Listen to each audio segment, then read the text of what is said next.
Va ora in onda Alta Tiratura con Alessandro Gnocchi.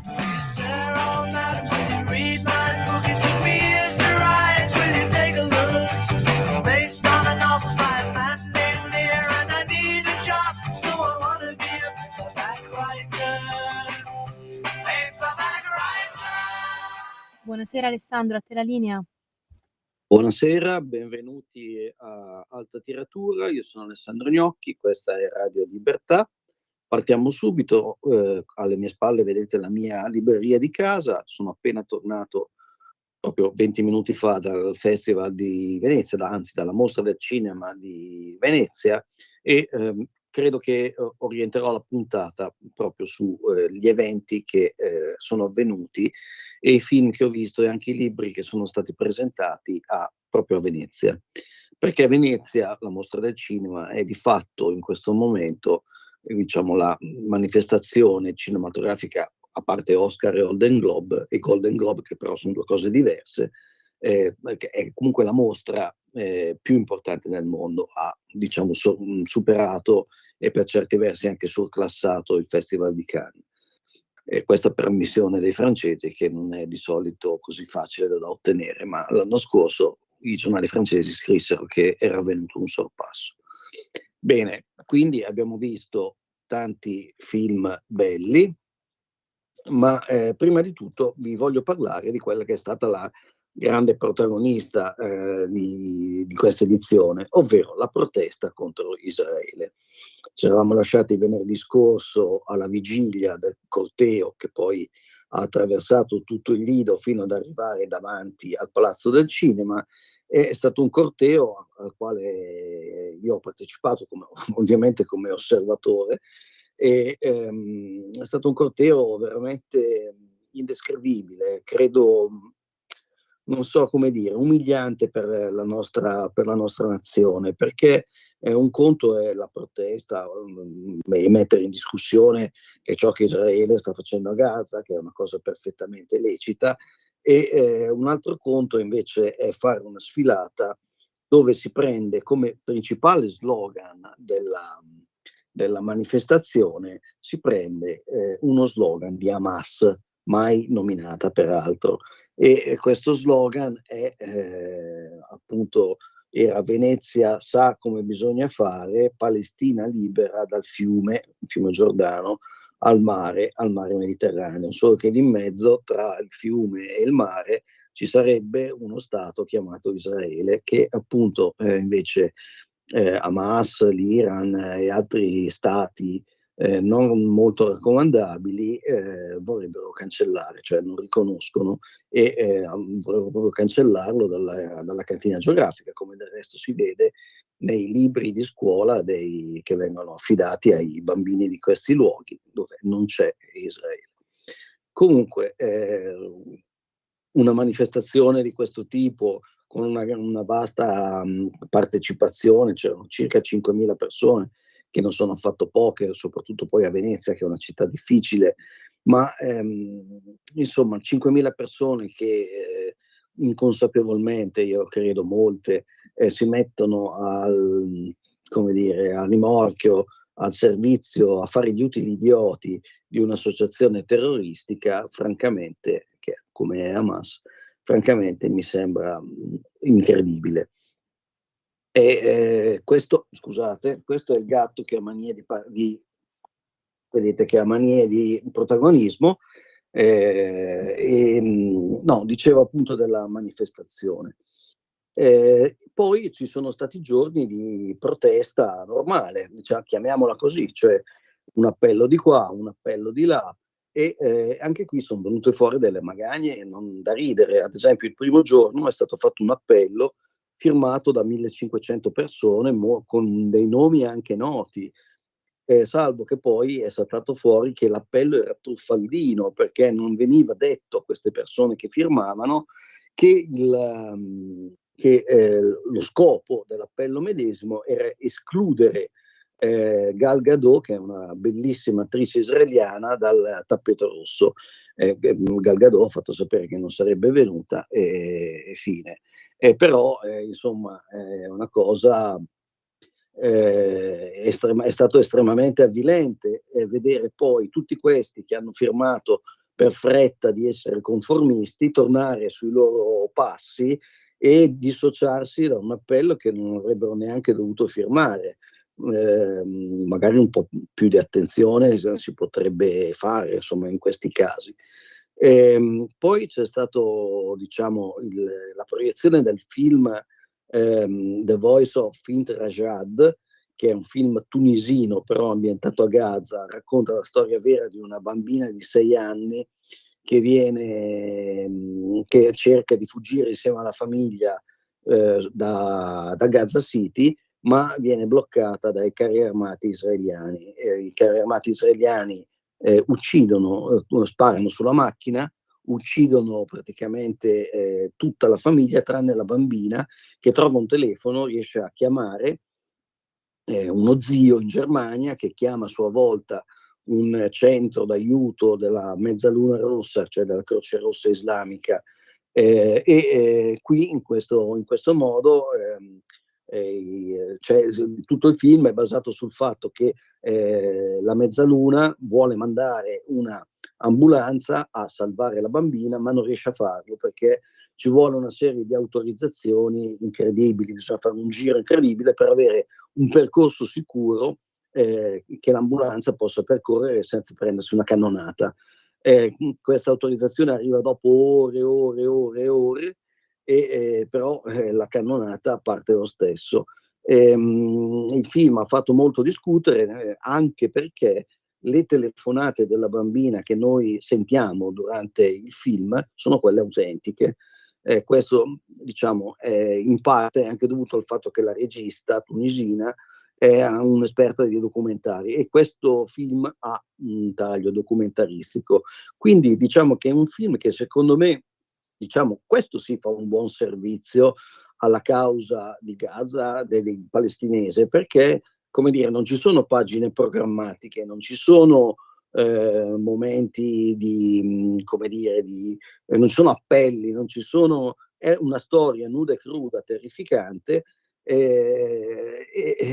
diciamo, certo, il protagonista potrebbe essere stato anche a parti ribaltate uno dei bambini trucidati il 7 ottobre 2023 dagli attivisti di Hamas. Questo nulla toglie comunque al valore della testimonianza del film tunisino pro-Palestina.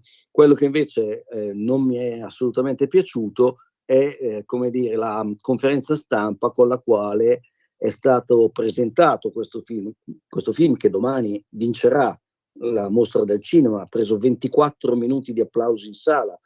Nessuna giuria credo possa andare contro un verdetto del pubblico così netto, così evidente. Vedremo se accadrà, io credo che vincerà. Comunque, quello che non mi è piaciuto è stato il modo poi in cui è stato presentato dal cast stesso questo film, perché lì si è parlato appunto ovviamente della situazione di Gaza, però io vi invito a riflettere su questa cosa. È surreale che in 10 giorni di manifestazione si sia parlato costantemente di Palestina, dell'occupazione, di Gaza, eccetera, ma non sia mai stato nominato mai una volta Hamas, neanche una, ma neanche per sbaglio. Non è mai stato nominato il 7 ottobre, non è mai stato nominato, cioè non è mai stato detto che anche i bambini israeliani che sono stati uccisi sono vittime innocenti, sono vittime innocenti anche loro, tanto quanto i bambini palestinesi. E questo però non è mai stato detto, cioè Hamas e Israele stessa, Israele è stata evocata attraverso l'esercito, ma nessuno ha parlato della società civile di Israele, dove ci sono un sacco di persone che non sono affatto d'accordo con la politica di Netanyahu, ma e peraltro sono persone sia di estrema destra sia di sinistra, cioè sono vari focolai di protesta contro il governo, ma di questo non è stato detto assolutamente niente. C'erano due convitati di pietra, uno era lo Stato di Israele, l'altro era Hamas. Cioè noi abbiamo assistito a 10 anni, a 10 giorni di dibattito ininterrotto, ancora oggi mentre andavo via vedevo Piero Pelù che sventolava sul red carpet la bandiera della Palestina. Va bene, per carità, ognuno pensa e dice quello che gli pare, però è un po' bizzarro che una delle voci in campo, cioè che le voci in campo più importanti non vengano mai neanche evocate. Ma capite perché? Perché lì c'è un inghippo ideologico. Se uno cita Hamas e cita il 7 ottobre, basta. Cioè dopo deve fare un discorso che è un po' più completo e che è un po' più che è meno come dire, meno netto e meno incisivo dal punto di vista della comunicazione. Perché? Perché sei costretto a fare un ragionamento più ampio, non puoi prendere tutto bianco, tutto nero. Insomma, è stato veramente, come dire, istruttivo da un certo punto di vista su come funzionano certe logiche. Poi ci sono certe cose che non sai se metterti a ridere o metterti a piangere. Ad esempio, in alcuni red carpet abbiamo visto delle cose, francamente, la borsa di lusso, ma extra lusso, sul red carpet, con cucita sopra la bandiera della Palestina. Cioè questo misto di glamour e di strage, di intrattenimento e di bombardamento talvolta lascia senza parole, senza respiro. Poi è diventato di gran moda il salvaschermo dell'iPhone con sopra la bandiera della Palestina, moda lanciata dall'attore Michele Riondino quando è arrivato a presentare il film La Valle dei Sorrisi, che non era in concorso. E poi incredibilmente c'è stato un fiorire di keffie, ma ragazzi c'erano 30 gradi, cioè la keffia effettivamente serve anche per proteggersi dal caldo, no? Uno se lo mette in testa per proteggersi dal caldo e dalla polvere, se invece te lo metti come una sciarpa al collo per proteggerti dagli spifferi d'aria che non c'è, allora sei matto, nel senso c'erano 30 gradi, non c'era una bava di vento e c'erano questi qua tutti con la keffia al collo, perché è moda, è impegno, è moda. Su red carpet è un po' difficile distinguere l'uno dall'altra e quindi è, come dire, secondo me pone delle problematiche morali che non credo che i nostri protestatari si siano posti. Adesso ci sentiamo una canzone di De Gregori e poi vi parlo di De Gregori e di libri. Interrompiamo un attimo con il brano.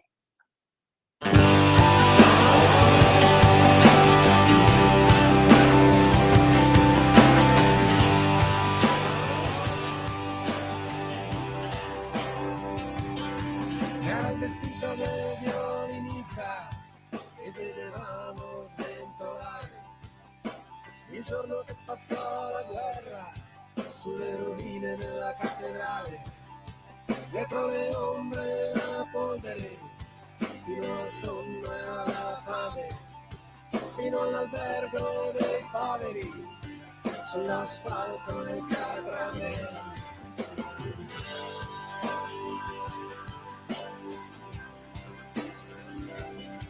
Così che il vento lo muoveva, come si muove una bandiera, come un angelo in mezzo al cielo, come una fiaccola nella sera. E vedevamo coi nostri occhi, alla fine della preghiera, fucilare i feriti sul portone della galera.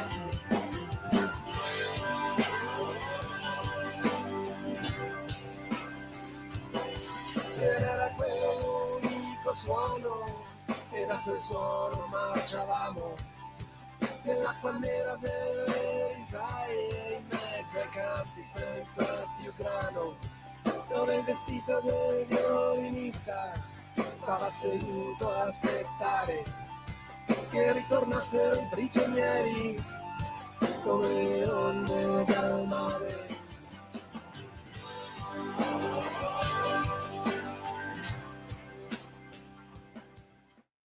Di nuovo a te la linea, Alessandro. Eccoci tornati ad alta tiratura. Io sono Alessandro Gnocchi, questa è Radio Libertà. Abbiamo sentito un brano di Francesco De Gregori che si intitola Il vestito del violinista, una bellissima canzone secondo me, Ma a parte che mi pongo questo dilemma stupido, ma me lo pongo lo stesso, ovvero quale sia lo strumento del diavolo, perché in questa canzone si direbbe proprio il violino, no? Del resto c'è anche il trillo del diavolo che si fa con il violino, tipico di Paganini, ma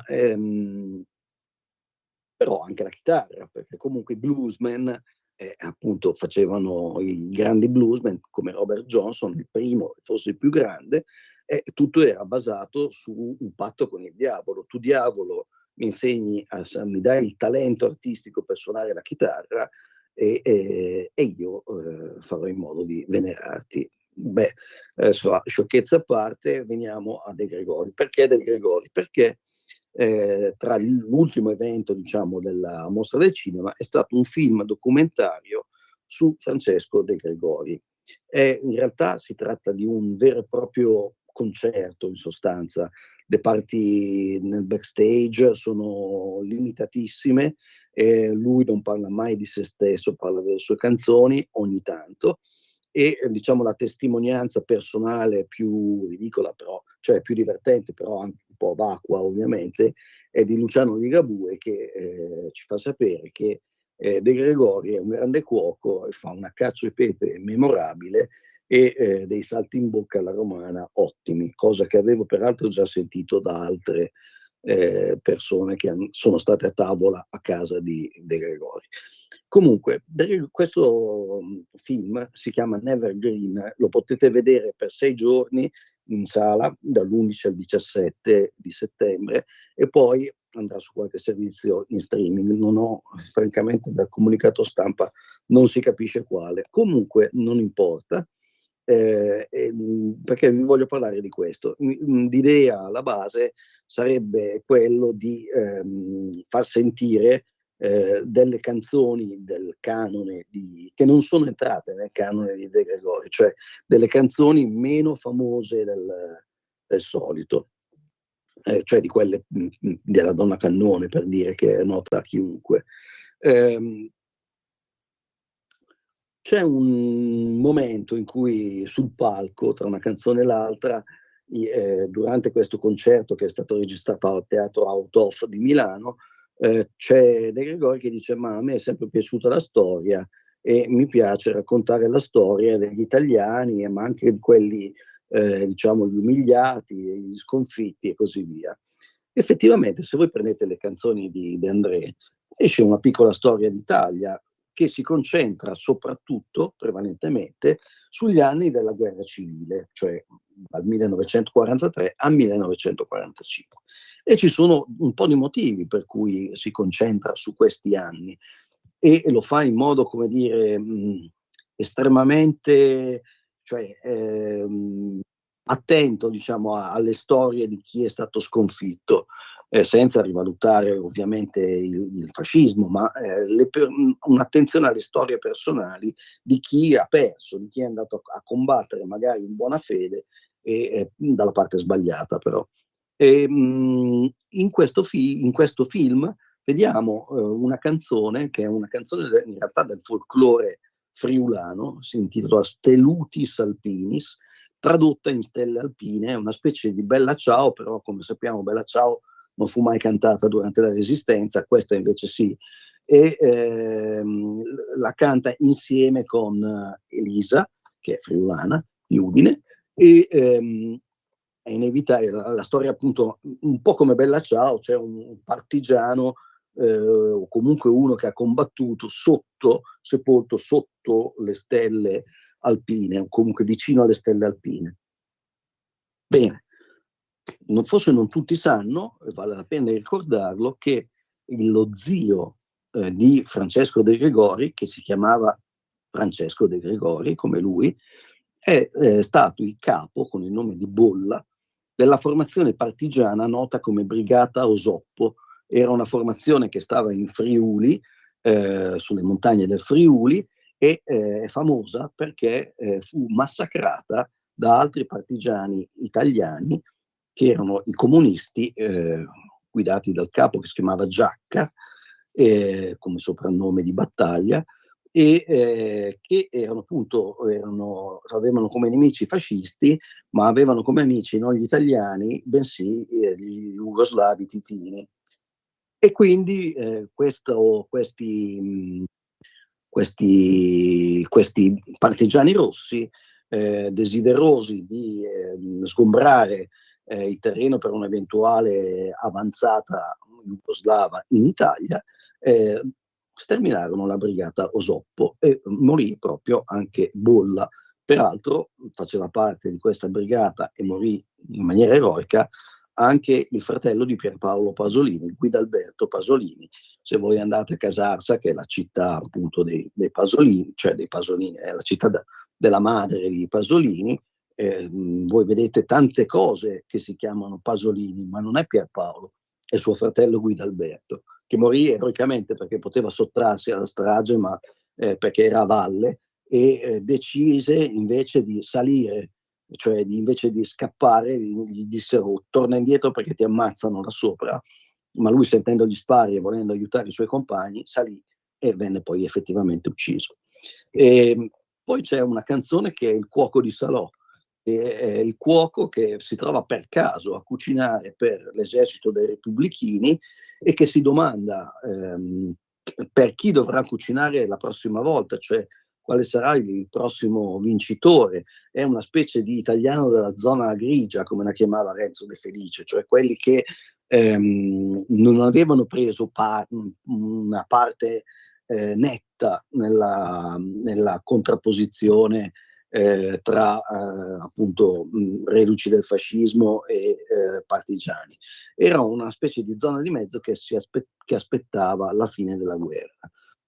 Poi abbiamo sentito Il vestito del violinista, che è una canzone invece sulle vittime, non fa riferimento a fatti storici precisi, ma è una canzone anche, di nuovo sulla guerra e sulle vittime della guerra. Poi potremmo andare avanti e poi incontrare delle canzoni come Pablo o come altre, che invece raccontano la leva calcistica dell'anno 1968, che raccontano appunto poi gli eventi posteriori alla guerra mondiale. Bene, adesso facciamo un piccolo angolo dei libri parlando di quello che è stato presentato o ripescato, ristampato in occasione appunto della mostra. Il primo libro che senz'altro vi consiglio è Il mago del Cremlino di Giuliano da Empoli. Giuliano da Empoli è uno spin doctor, è stato tra gli altri lo spin doctor di Renzi ai tempi buoni di Renzi, e ha fatto questo libro, Il mago del Cremlino, è un romanzo che racconta la storia dello spin doctor di Putin. È un libro molto interessante perché ci fa vedere in sostanza che le basi del potere di Putin non sono poi tanto diverse dalle basi del potere dei nostri governanti, cioè anche lì c'è la figura c'è la figura dello spin doctor, esperto di comunicazione, che costruisce una storia intorno a Putin, sa come sfruttare i media, sa come far circolare le notizie, e quindi alla fine diciamo non è poi così diverso da quello che abbiamo visto in Italia in questi anni. Questo da riflettere, da pensare. E il romanzo io lo conoscevo di nome, l'ho letto in questi giorni perché il film mi era piaciuto molto, c'è Jude Law nei panni di Putin, che è estremamente credibile, anche se non si assomigliano molto fisicamente, però questa gestualità a sottrarre di Jude Law incarna bene lo spirito di Putin, no? Cioè Putin, come dire, costruisce il suo carisma non su quanto parla, ma su quanto non parla, cioè è una specie di maschera impenetrabile di solito. Questo è fatto molto bene da Jude Law. Il libro io ve lo consiglio perché secondo me mostra dei meccanismi dietro le scene, cioè dietro, nel backstage della grande politica, è raccontata da uno che la conosce bene e che ha fatto quel mestiere lì. E peraltro la storia dello spin doctor è totalmente vera, ed era un uomo che faceva, prima di prendersi in carico l'immagine di Putin, scriveva i reality show, i testi dei reality show. Anche questo ci insomma ci dice qualche cosa. Poi c'è stato un bel film dedicato alla Duse, un po' trascinato, però comunque diciamo emerge la figura di questa grandissima attrice, è stata la più grande attrice del mondo. In particolare si vede molto, cioè non è che si vede molto, è molto citata la sua storia con Gabriele D'Annunzio, e in occasione di questo film è stato ristampato, sono state ristampate le lettere alla Duse, tutto un epistolario molto interessante. Ci sono le lettere con le grandi attrici, Sarah Bernhardt, le altre grandi attrici a livello mondiale, poi c'è la corrispondenza con la figlia, molto tormentata. Insomma, se volete farvi un'idea della Duse, potete vedere il film e anche recuperare le lettere. Poi un libro più particolare, però anche qua è interessante perché svolge un tema che è già stato svolto da migliaia di persone, però lo fa in una chiave molto diversa. È il libro di Werner Herzog dedicato alla costruzione delle fake news. Lo pubblica Feltrinelli, è interessante perché qui hai l'occhio del regista che invece di concentrarsi, diciamo, sui discorsi, si concentra sulla forza dell'immagine. Con questi libri e con questi consigli vi saluto e vi do appuntamento alla settimana prossima. Ciao.